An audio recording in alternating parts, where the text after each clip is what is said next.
All right, welcome back. This is going to be part 77 of my presentation on the flood and Noah's Ark, and we've been kind of rabbit trailing off the subject of the flood as a whole, and we've been getting on the subject of the Ice Age. Usually that comes up. That comes up when we talk about the flood, and mainly because the incident happened right at the end of the flood. And so now, there, of course, if you remember my other videos, there is a debate between creationists whether it happened at the beginning of the flood or the end of the flood. And so, again, we're looking at about a year difference in time. And so, it's nothing to really split hairs over or to break fellowship over between believers. But it's just, there is a debate. There's a debate between the two. And I tell you, there's good evidence for both sides. And so if you notice that in some of these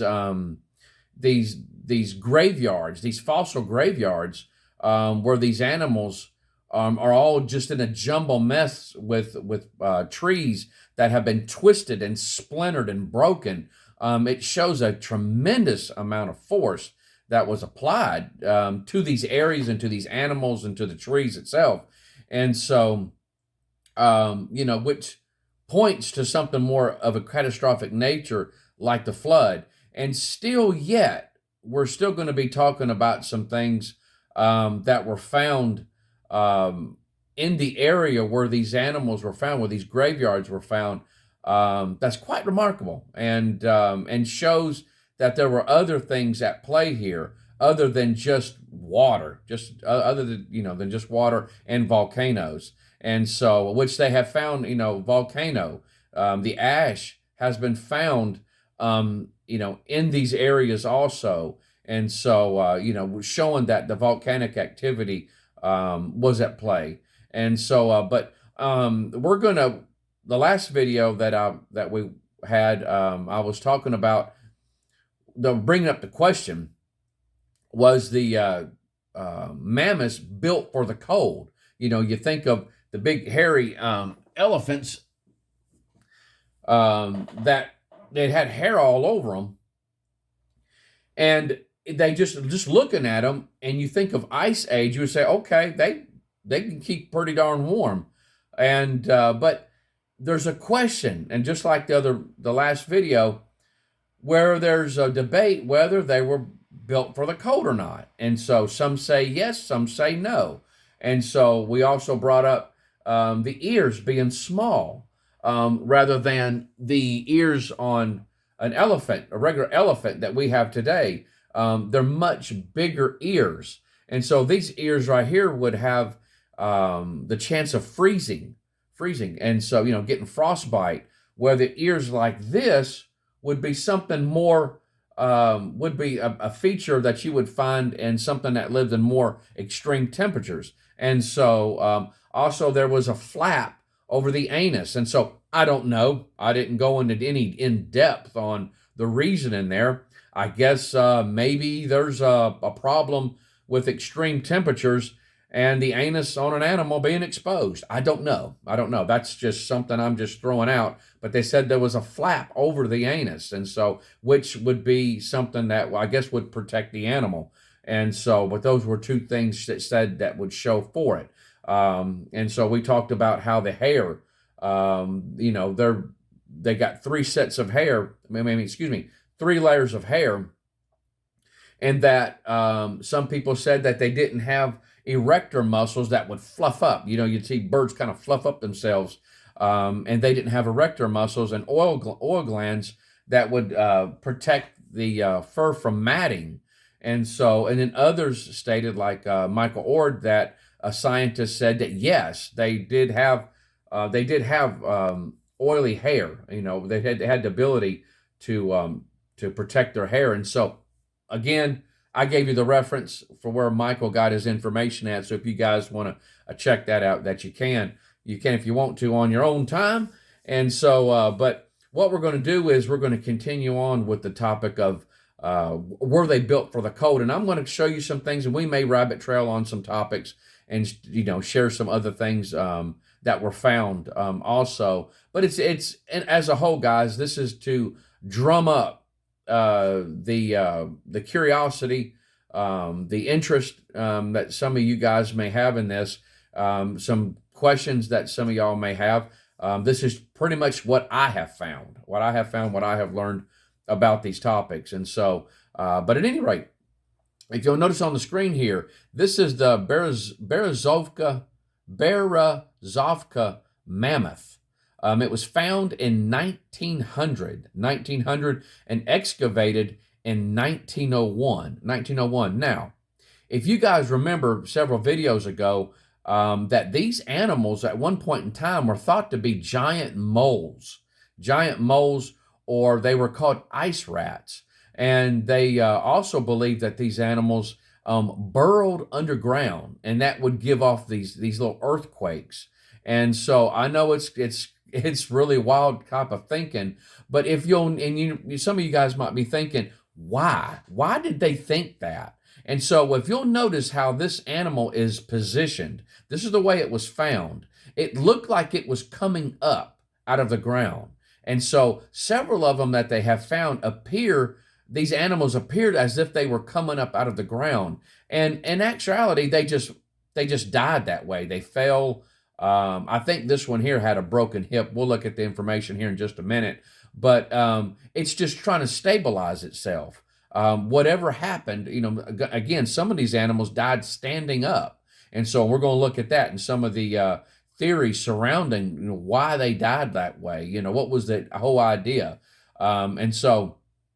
But that's the reason why they thought that, because it looked like they were actually coming out of the ground. And so that's the reason why they called them these giant moles. And so, but anyway, thought I'd share that with you. Now, going on about this Berezovka mammoth, 24 pounds of undigested vegetation were removed from the Berezovka mammoth and analyzed by Russian scientists.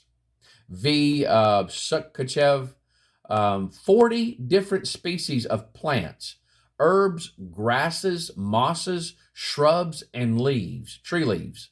Many no longer grow that far north. Others grow in Siberia and Mexico. Much of the vegetation found inside the mammoth does not grow in the Arctic Circle today.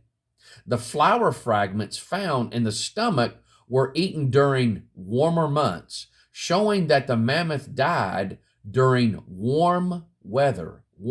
So there is a key there to when these mammoths died. Now, going on.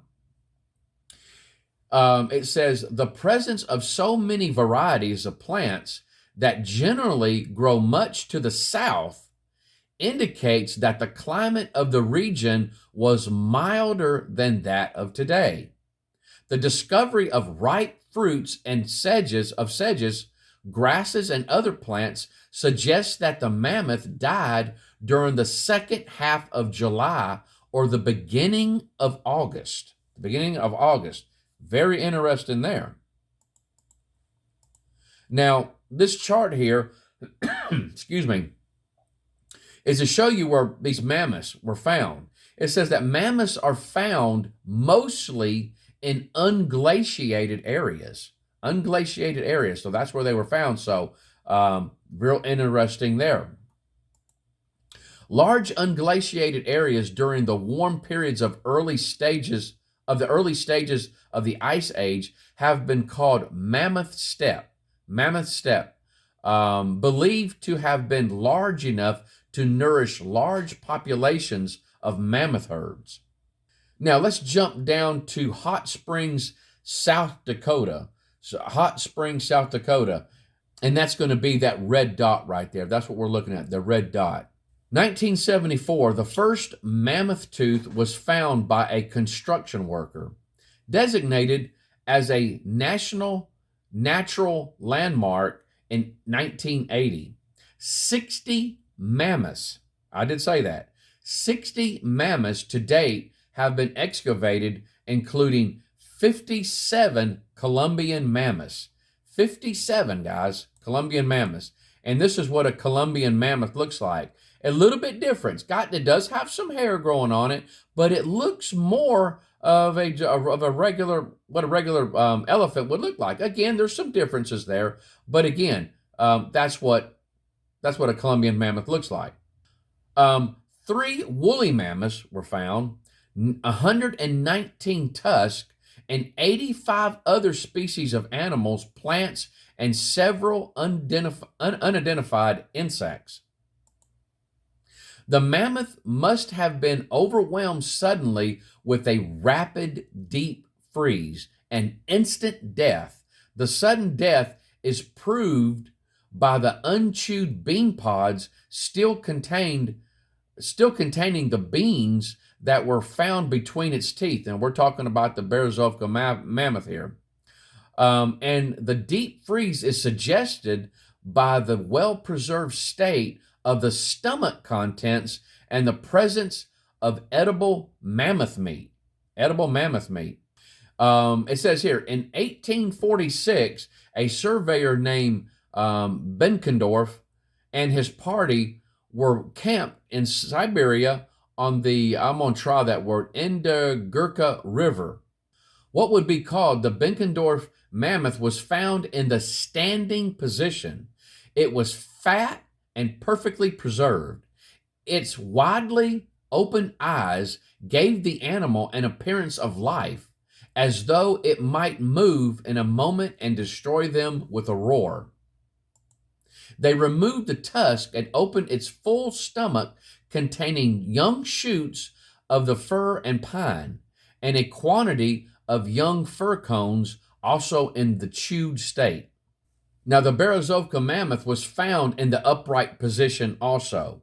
Again, you had, for an animal this big, this large, it would have to be overtaken quickly and frozen quickly, an instant freeze.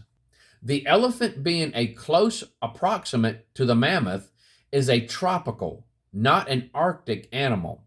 Elephants will get a stomach ache if the temperature drops below freezing. Newborn elephants are susceptible to pneumonia and must be kept warm and dry at all times. Elephants are able to reproduce around 10 years old. The amount of fat under the skin says little about the animal's habitat. Rhinoceroses, which live in temperate zones, have thick layers of fat, while many Arctic animals, such as reindeer and caribou, have little fat. Thick layers of fat, 3.5 inches for the mammoth, simply show that food was plentiful. Plentiful, abundant food also suggests a temperate climate. A typical wild elephant requires about 330 to 650 pounds of food and 35 to 50 gallons of water per day, and spends about 16 hours a day eating. Several of the mammoths were found with full stomachs. The Adams mammoth, discovered in 1799, was so fat that its belly hung below its knees.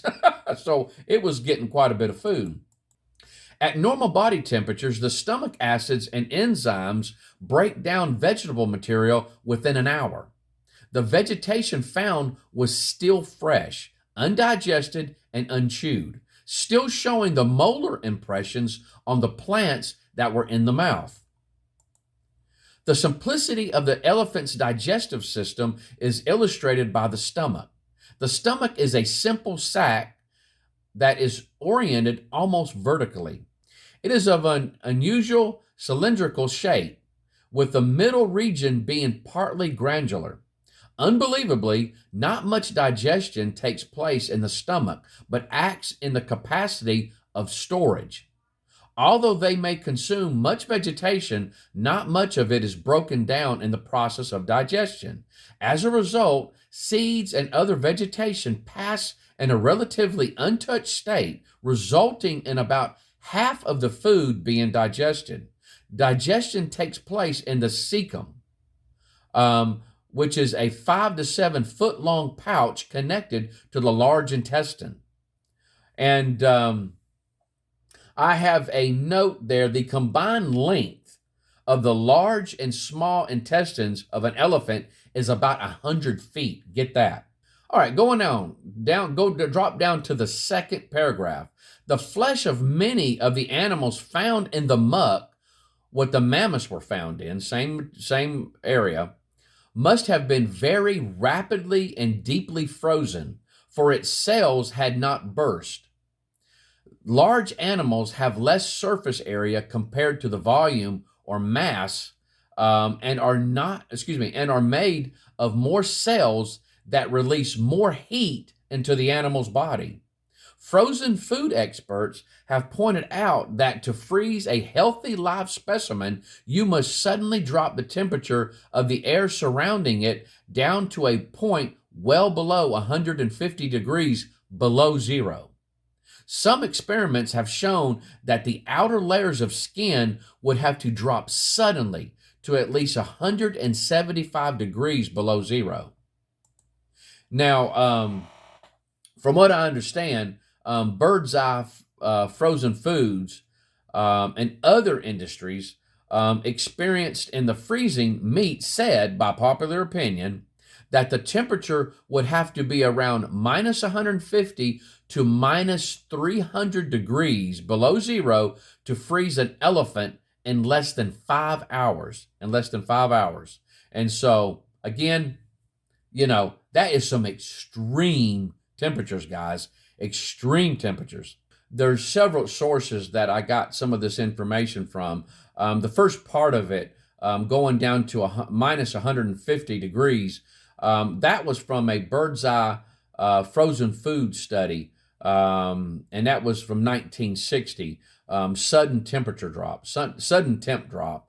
And now the minus 300 degrees below zero, supposedly Dr. Ken Hovind actually made a phone call to him and asked them, and just asked him point blank, and that's what he was told, is that to freeze an elephant really quick before the stomach acids could work, because if you freeze an elephant, or if you freeze an animal, the inside, the core temperature is still going to be quite warm, and it's going to continually work. It's not going to know that the animal has died, and it could rot from the inside out. And so they were telling him that you would have to, for an elephant, you would have to freeze it in less than 5 hours to a temperature of at least minus 300 degrees. So it's almost double. For what it's worth, guys, this is what I found about that. Of course, it's not going to take much for anybody to agree that with an elephant's size and how big it is, to be able to freeze the animal before the stomach contents could rot,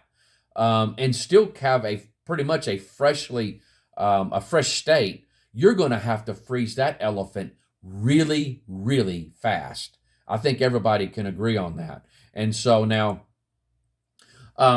there's also evidence of meteorites. It says that scientists are finding over wide geographical areas mammoth tusk embedded on one side with millimeter-sized particles rich in iron and nickel.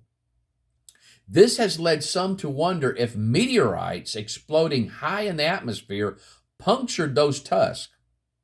The British Broadcasting Corporation stated, "Startling evidence has been found which shows mammoth and other great beasts from the Ice Age were blasted with material that came from outer space." And so now here is a close-up of that, of the penetrated marks where they found those fragments. And so, again, for what it's worth, that's what's also been found. I tell you what, let's stop right there. And I'm not finished yet. We're going to continue on with the topic. I'm going to show you some other things that were found. But again, I think we all can agree that to freeze an animal to a relatively fresh state that it was in, especially the stomach contents, you're going to have to freeze this animal really fast, extremely fast. And so some of these temperatures that they were talking about, some of the way the temperature would have to drop, you'd swear it would have to come from outer space. And so, and there's there's all types of theories surrounding that. But whatever happened was a unique event, guys, an extreme unique event that has not happened since then. And so, did it happen at the beginning of the flood, or did it happen at the end of the flood? And so, it is open for debate. But again, there are some other things that were found that still brings that question up. What happened? When did it happen? And were they alive? After the flood? And so again, now I will say this. These two are elephants. What did the original elephant kind look like? That came off the ark. What did they look like? And so, when you got something that looks like this, is this a gain or a loss in physical, as far as genetic material? I would say it was a loss in genetic material because it doesn't have aspects about it that this mammoth has, as far as hair and fur and stuff like that. It don't have that. And so, is it possible that this came from an animal that looked more like this? And so, I'm just throwing that out, guys. I don't know. And so, that's where my mind tends to go at. And so, but at any rate, just things to ponder at. It's unique. It's neat little conversation things. But the thing is, it does not negate the fact that the flood did happen. The flood happened. We do know that. We do know that because the Bible states it happened. 2, we know that there was an ice age. We don't deny that. It's that some of this other stuff that we throw in when it comes to mammoths and stuff, it's just for conversation purposes. It's just for conversation purposes. And so it's just fun sometimes to look at some of the puzzles and some of the things that are missing in the puzzle and try to make heads or tails out of it. And so, at any rate, I don't think either. I think each side has its merits to it. And so, and has its questions and stuff. And so, but you guys take care. I love you. We'll talk at you next time. Bye-bye.